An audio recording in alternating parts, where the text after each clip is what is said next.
Good morning to all of you. Welcome back to Namaste Village. Welcome to the Namaste experience. As you probably realize, today is Thursday, and that means it's Neil Rogan Day. So Neil's going to be back with us in a few minutes. I'm going to start things off. Vicky is off, actually teaching a class with students from Colombia. Isn't that exciting? So she won't be with us this morning.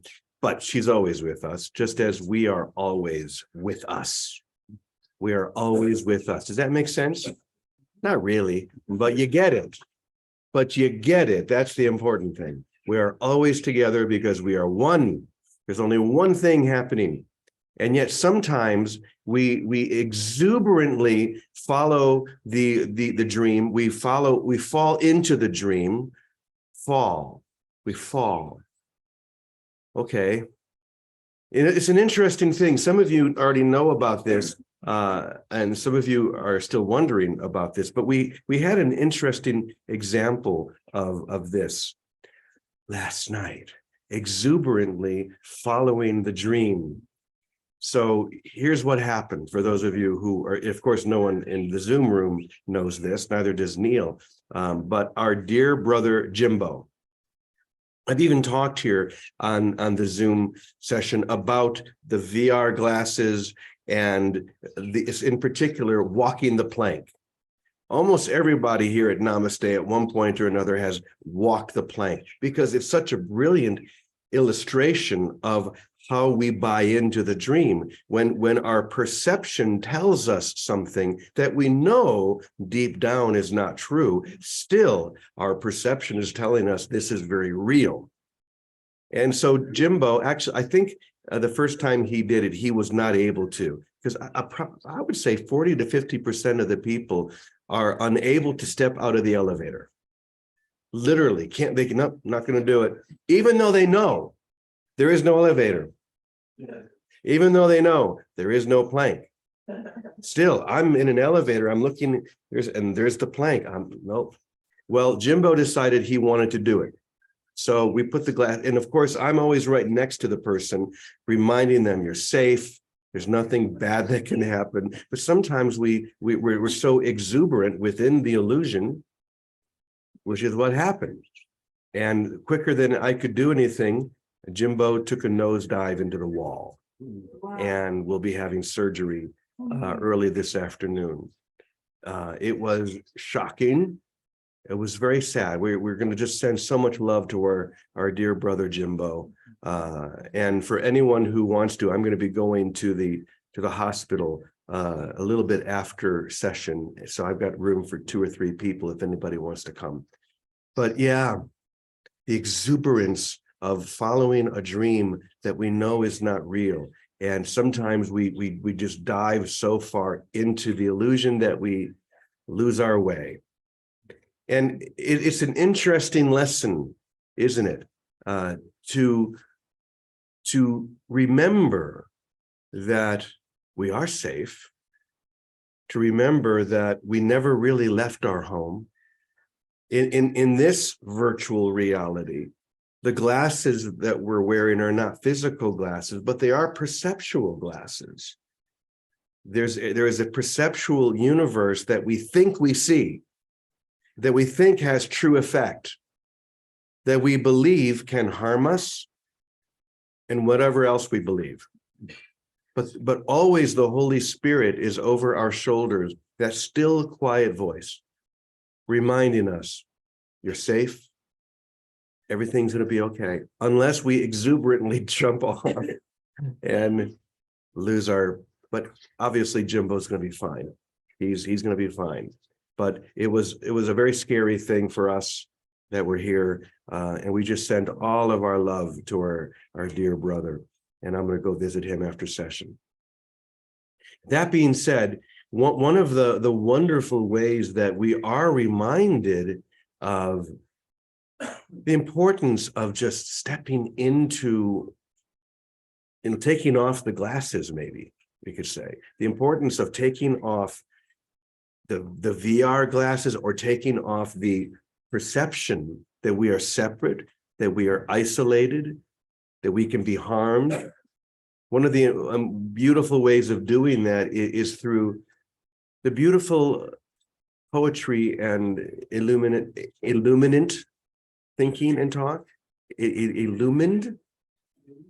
illuminating of our dear brother Neil Rogan. So he has his Delightment book with him, so I'm sure he's going to share something from that. But it's always such a pleasure to have him here to share in our morning session. So Neil, come on up.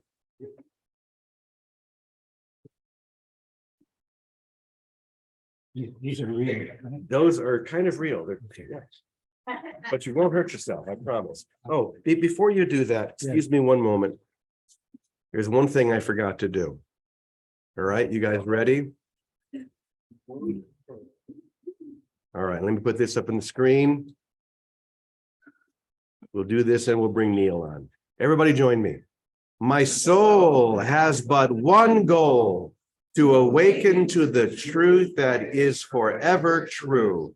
My heart has but one desire: to remember the passion of infinite bliss. My mind has but one focus: to embrace the reality that is forever real. I choose to awaken now to the infinite love that is my source. I give everything to this love, just as it has given everything to me. I am awake now. How is everyone today? Awake and ready. How feels everyone today? Awake and ready. And so it is. All right, Neil, they are awake and ready. So they're all yours. Thank you.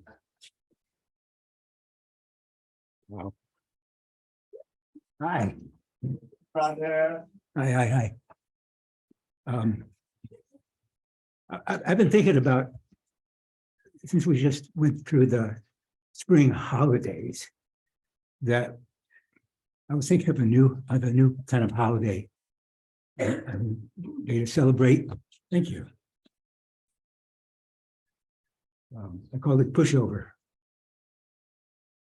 It's a day where you do anything anybody asks you to do.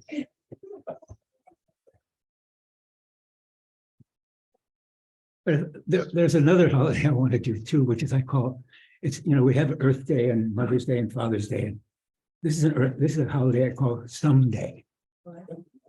And someday is the day you do the things you were going to do someday. If you get around to it. So I just want you to know, for me, this is a someday experience. For me, being with you, doing this is someday morning for me. So thank you for making that possible.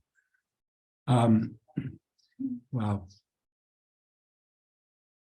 So I'm going to read something from the hymnal.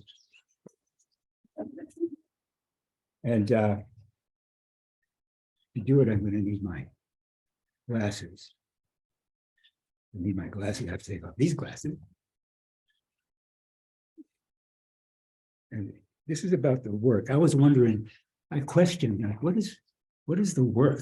How do we describe the work we do? What is the work I'm doing? What is the point of the work? And this is what the wisdom source that I have in my heart, I call him God. Says your work is the work to awaken by any means at your disposal a sufficient number of participants to reframe, recontextualize the way human being is defined, held, and considered. Or to redefine what it means to be a person. Because we're laboring under an illusion that we are individual people. And to correct a grave mistake and almost universal misunderstandings that humans are merely self-aware primates. We're the wise ape, among animals, the pinnacle, the crown of creation, the capstone mammal. Standing astride the pyramid of evolution, proclaiming our supremacy while demonstrating its opposite. When we are not merely that, the upper reaches of an evolutionary process, we are both much more and much less. We are the early stirrings of a cosmic awareness. Human consciousness is not limited. It has no upper reaches, no outer borders, for it is not human and did not arise from any external process. It is the source of all process and of all things. It arises out of itself and gives rise to external reality. The universe itself, in all of its unutterable immensity, arises out of this consciousness. To think you are merely the current version of human being is to be a walking bird, a soaring eagle content to stay upon the ground, aspiring to someday, hopefully, learn to dance. So we are much more than dancing birds.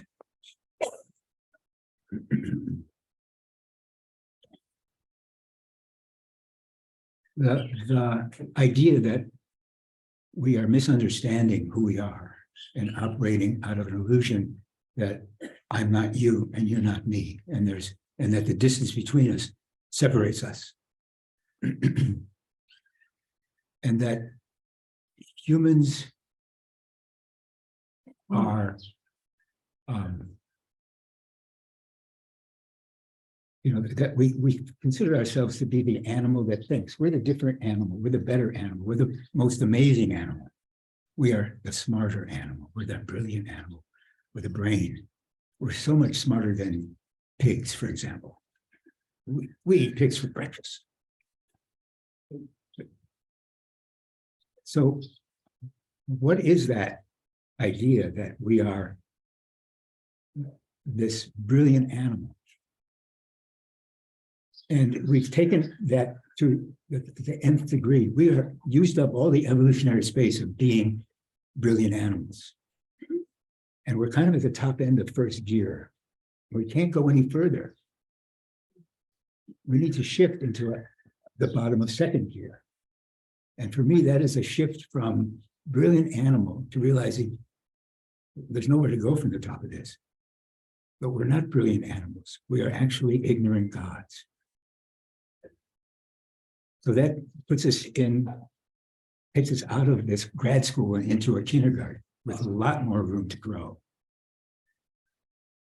So to have that space, that evolutionary space, we're kind of in the middle of that change. We're going from arrogance to humility, from being the brilliant animal to being this beginner kindergarten God, with all this room to grow, with all this space, with the roof is off. And that is, for me, inspiring, because I love to know where we are in the grand scheme of things. There's a New Yorker cartoon that had this guy standing in front of a huge chart, and it was very complicated with lines and boxes and everything, and it said, grand scheme of things. And it said, you are here. So I like to know where we are in the grand scheme of things. And I think that we're in this process of, we've elevated ourselves, and now we need to change our minds about who's doing this, who we are in the matter, and what's possible. Competition, winning, amassing more things, all those things that show us that we're winning the contest of being human. I realize I'm not here to be human. I'm not here to win the human game, to be a better person, to become a better version of myself, the best version of myself. There is nobody here to do that. It's a wild goose chase. So I realize that this going from arrogance to humility is the shift we're in. We're in between that gap. There's a little gap. So this is the top of first gear. This is the bottom of second gear. And here is this gap. And it allows us to make that leap, is to realize where we are and to fall into the experience of awe. I've spoken about awe before, and it's kind of a non-religious religious experience. It's a subjective experience that as you moved, your heart opens, you fall to your knees. and you recognize that what holds you is so much more than you thought or you realized. It's like realizing you've been yelling inside of a very quiet cathedral. There's more to you here. There's more to learn here. There's so much more to accomplish. By the way, when I watch these myself on YouTube and I make people laugh, you can't hear the laugh. It's yeah, please laugh louder, because otherwise I can do this. Ready?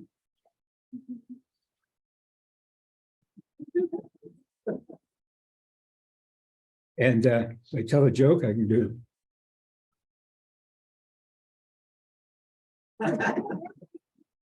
And if you don't applaud, You meet us anymore? you know, no, you're free to go. What else I wanted to say today was, you were talking about falling. I did the virtual reality. I climbed to the top of Mount Everest without oxygen in my sandals. But I did, when it opened up, I was at the Hillary step, which had a ladder laid down horizontally across this huge crevasse. And there were guys on the other side going, and I couldn't, I mean, I finally did, but it was frightening to think that, you know, I could fall. No, I can't. Yes, you can. No, you can't. It was an argument of my perceptions.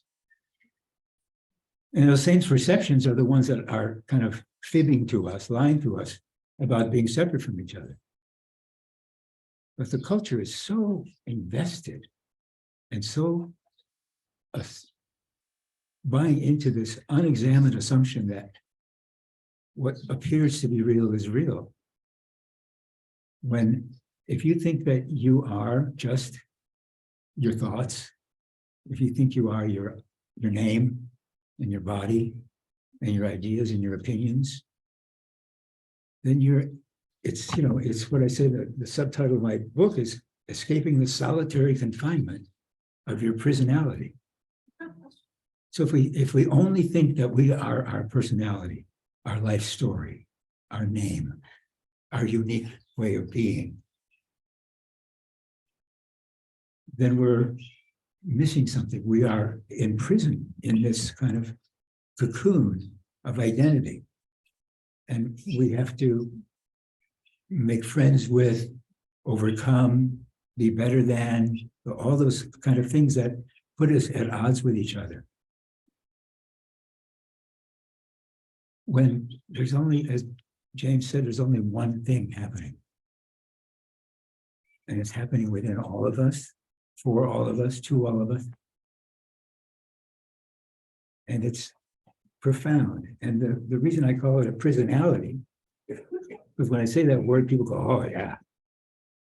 But really, that we created our personality to solve a problem. And that solution has become a problem. Because we now think it is us. Well, actually, it thinks it's us. We don't think we're it. It thinks it's us, and we don't disagree.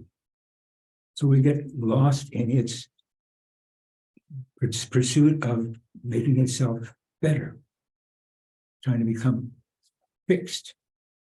My ego shows up with a little tool belt all the time.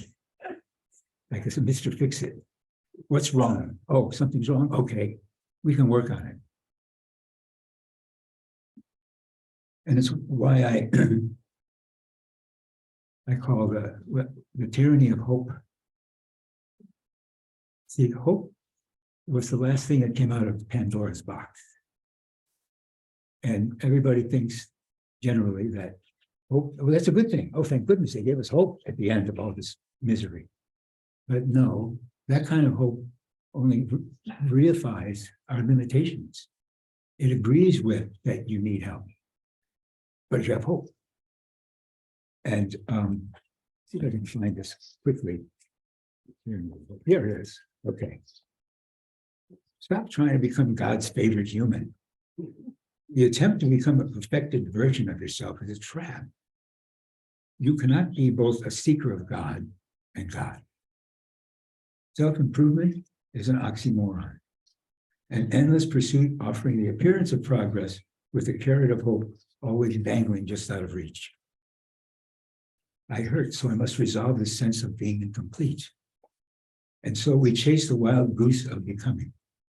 In pursuit of a better version of our unhappy selves, we comfort our suffering with hope.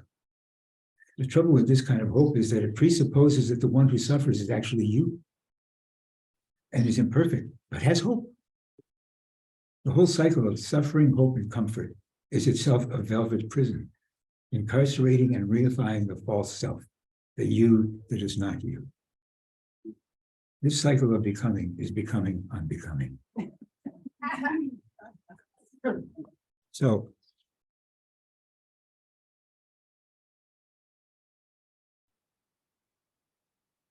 when I look back on my life growing up, I had no clue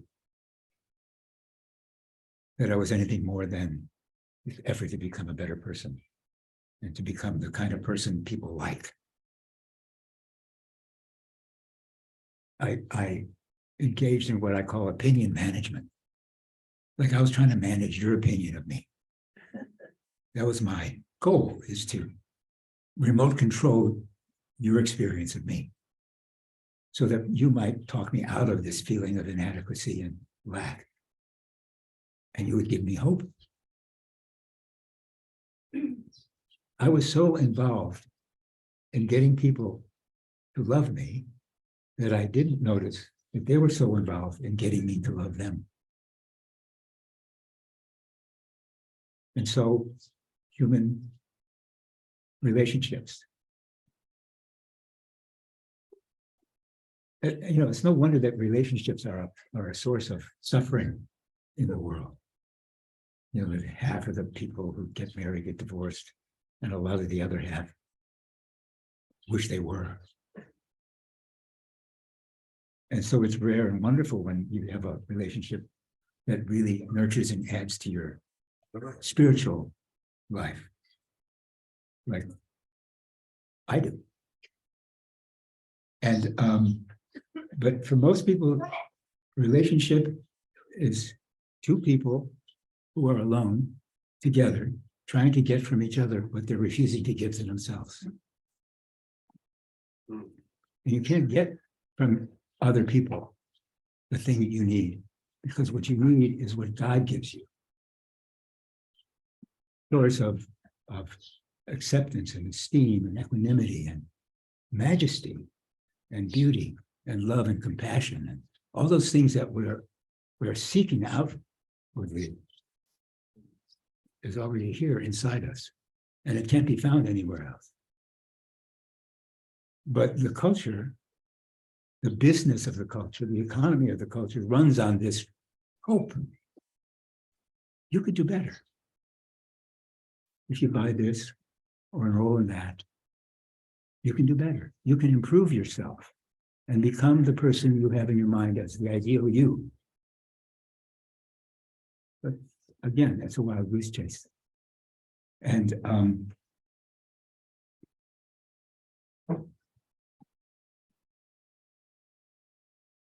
I've been blessed to be in relationship with people who know me, but not the me that I think I am. And when you're with somebody who sees who you are, you can feel that.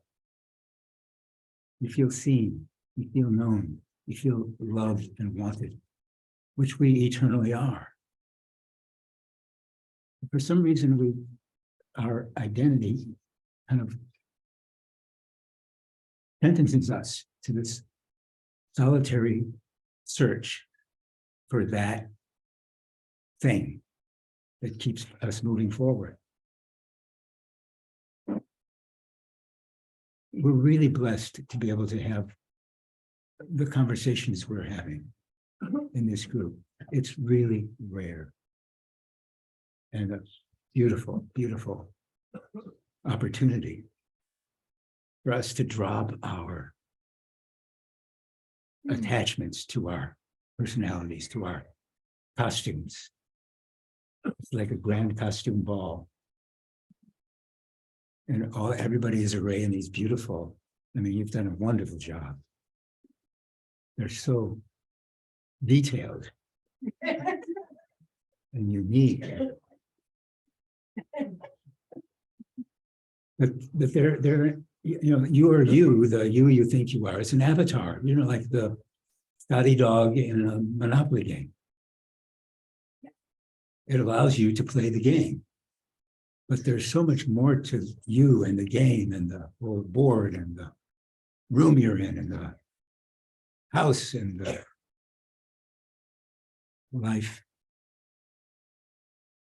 You're huge. We are so much bigger than what we're trying to be. So I think I have run out of voice. But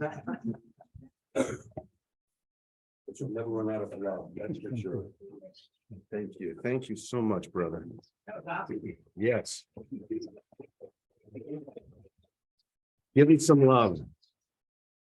You know, you were talking about costumes a second ago, Neil, and I remember once I was in Venice for Carnival, and what they do in Venice during Carnival is certain people, they will wear these costumes that they have been working on for, in some cases, centuries, passed down from family to family. They are so intricate, so designed and big and voluminous, and they stand in the middle of St. Mark's Square and just stand there and maybe very slowly turn, and crowds of people stand around just to look at these costumes. And that's exactly what we do. We've been embroidering these costumes for centuries. And yet we're just now beginning to realize that they are indeed costumes. And it's time to take off these costumes. It's time to realize that what I'm perceiving is not real, not someday, but this day, this moment. This is the moment that we've chosen. This is the reason we're here. And yet, in order to do that, we have to break up the encrusted protective layer that we have developed to protect that small self, right? We have to break it up. But really, the breakup, the breakdown is really the breakup. We're breaking up. I should have said we're breaking down that protective layer so that we can break up. And it reminds me of a thing called cymatics. I don't know if you've ever heard of, some of you are nodding your head. I actually just looked up the definition of cymatics. It says, cymatics is the study of sound and vibration made visible, typically on the surface of a plate. Let me explain. It's what they would do is they have a plate and they put a sound current through that plate, and there are dust particles on the plate, or sometimes a water drop. And let's say they put through a particular frequency, and that those dust particles, because of the frequency, form a beautiful mandala. Okay, and you can look at this mandala and it's vibrating. And then what they do is they take and they raise the frequency. The frequency goes up. And what happens to that mandala is it breaks down. And then it breaks up. It breaks up into an even more elaborate, even more beautiful mandala, because the frequency was raised, and therefore the mandala itself becomes even more beautiful. But what happens, what has to happen before that can happen? It has to break down. It goes into a few seconds of chaos. All of the particles are all over the plate, and then shoo, It reforms just like that, even more beautiful than before. And if you raise the frequency again, it breaks down chaos, chaos, chaos, reform, more beautiful. So the breakdown is really the breakup. And that's what's happening to us. This is what I was really thinking from what you were sharing. We're breaking down. In fact, I was watching a couple of videos lately that was talking about about all the signs that are very prevalent in our society, especially our Western culture, that mirror the signs of every great empire or great society at its collapse. We are mirroring the collapse of the Roman Empire, the collapse of many other cultures, where it's all happening. And we think that's bad. It's neither good nor bad. It's that natural chaos that has to come in order for us to raise the frequency. The breakdown becomes the breakup. We're up leveling our frequency into a whole new dynamic.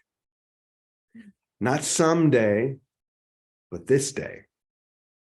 This is the moment. So don't worry about the chaos. Sometimes, I'll watch the news and I'll get upset about, but it's all part of the plan. And if we can relax into that and realize the world I see is not reality. Wow, I never said that before. The world I see is not reality. There is a world beyond this world. And in order for me to access the experience of that world, I need to break down so I can break up. So simple. So Neil, my brother, thank you so much. It's always such a pleasure to have you here. Thanks to all of you. Thanks to all of you. Thanks to all of you. And so we say together, Amen, Amen, Amen, y punto. And so it is. Thank you, everybody. Thank you. Have a beautiful day. We'll see you tomorrow. Bye-bye. I love you. I I love you. all. See you tomorrow. Namaste.